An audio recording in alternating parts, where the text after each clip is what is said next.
আসসালামু আলাইকুম ফ্রেন্ডস, কারিশমা কিচেনে আমি আপনাদের সবাইকে স্বাগত জানাই। আজকে আমি করছি এক নতুন রেসিপি, পালক পনির। আর শীতকাল মানে পালং শাক। তাহলে চলুন এই রেসিপিটা আমি আপনাদের সাথে ঝটপট করে শেয়ার করি।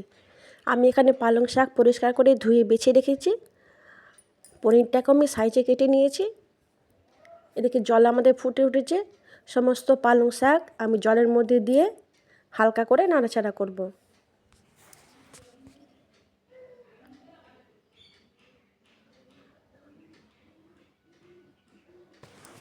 এ পিঠ ও পিঠ একটু সেদ্ধ করে আমি জল ছাকার ছাঁকনিতে শাকটাকে ছেঁকে নেব।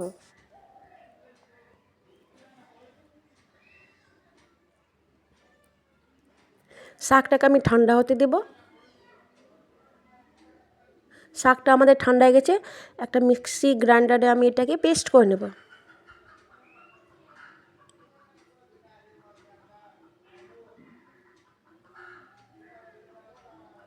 দেখুন কি সুন্দর গ্রিন কালারের পেস্ট হয়েছে। একটা পাত্রের মধ্যে আমি একে ঢেলে রাখবো। এদিকে কড়াই গরম হয়েছে। কড়াই দিচ্ছি আমি রিফাইন্ড অয়েল, দিচ্ছি আমি জিরে, এলাচ, দারচিনি, লং, দুটো তেজপাতা। এটাকে একটু আমি তেলে ভাজা ভাজা করব।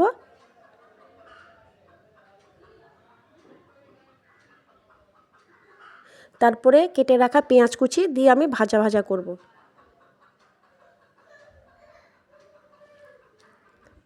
পেঁয়াজ কুচিটা আমি লাল লাল করে ভাজা ভাজা করব।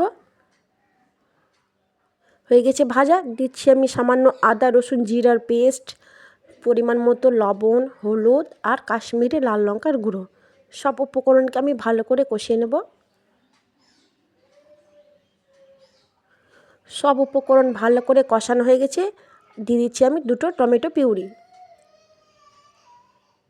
এবার এটাকে আমি ভালো করে কষাবো।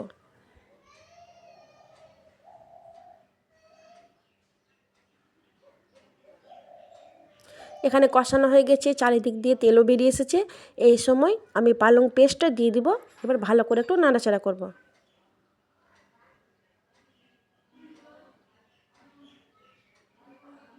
সামান্য আমি জলও অ্যাড করেছি। ফুটে উঠেছে পালং শাকের পিউরিটা। এই সময় আমি পনিরটা দিয়ে হালকা করে নাড়াচাড়া করব।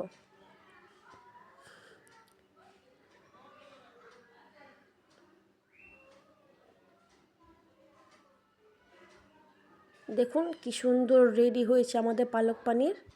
খুবই সহজ রেসিপি। আপনি এটাকে অবশ্যই বাড়িতে ট্রাই করে দেখবেন। এই সময় দিচ্ছি আমি ফ্রেশ ক্রিম। ক্রিম আপনাদের বাড়িতে যদি না থাকে এটাকে আপনি স্কিপও করতে পারেন। সো রেডি হয়ে গেছে আমাদের পালক পনির রেসিপি।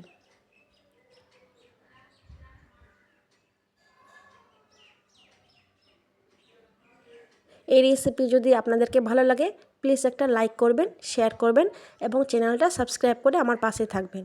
আর ভিডিও দেখার জন্য আপনাদের সবাইকে অশেষ অশেষ ধন্যবাদ।